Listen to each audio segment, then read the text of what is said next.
Praise the Lord. ஒரே ஒரு வசனத்தை கூட காண்பித்து கொடுக்கிறேன். 1 பேதுரு 5வது அதிகாரம் 6வது வசனம்.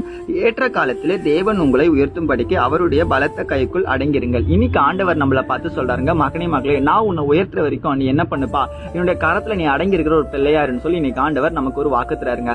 ஏசப்பா நம்மள உயர்த்துறமா, நம்ம என்ன பண்ணா அவருடைய கரத்துல அடங்கி இருக்க பிள்ளையா இருக்கணும். அப்படின்னா என்ன விஷயம் தெரியுங்களா, நம்ம எதுவுமே பண்ண தேவையில்ல, ஏசப்பாவே நம்மள உயர்த்த போறாரு அப்படின்னு நினைச்சீங்கன்னா கிடையவே கிடையாதுங்க.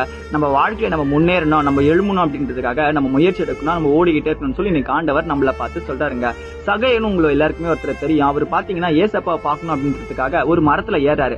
அந்த மரத்துல ஏறி பாத்தீங்கன்னா கீழே விழுந்துட்டாரு. ஆனா கீழே விழுந்த சகையோ தான் ஏசப்பா என்ன பண்றாரு, நான் இன்னைக்கு உங்க வீட்டுல இருக்க போறப்பான்னு சொல்றாரு. ஏன் தெரியுங்களா, அவர் குள்ளமா இருந்தாரு, ஏசப்பா பார்க்க முடியாதுன்றதுக்காக தான் மரத்து மேல ஏறினாரு. அவர் பார்த்த அந்த முயற்சியை ஆண்டவர் பார்த்தாரு. இன்னைக்கு நீங்க பண்ற முயற்சியை ஆண்டவர் நிச்சயமா பார்ப்பாரு. உங்க வாழ்க்கையில கூட ஒரு அற்புதம் அதிசயம் நடக்கணும்னு நீங்க எதிர்பார்த்து காத்து கொண்டிருக்கீங்களா, நீங்க பிரயாசப்படுற எல்லா காரியமும் தேவன் உங்க வாழ்க்கையில நிச்சயமா செய்வாருங்க. நீங்க அது வரைக்கும் என்ன பண்ணுங்க, ஓடிக்கிட்டே இருங்க, நிக்காம. நிச்சயமா ஒரு நாள் உங்களுக்கான இலக்கு உங்க கிட்ட தான் வந்து சேரப்போகுது. விசுவாசிக்கிறீங்கன்னா ஆமேன் போட்டுக்கோங்க. இதே போல இருக்கிற வசனங்கள் தகவலுக்கு ஃபாலோ பண்ணிக்கோங்க. God bless you. ஆமேன்.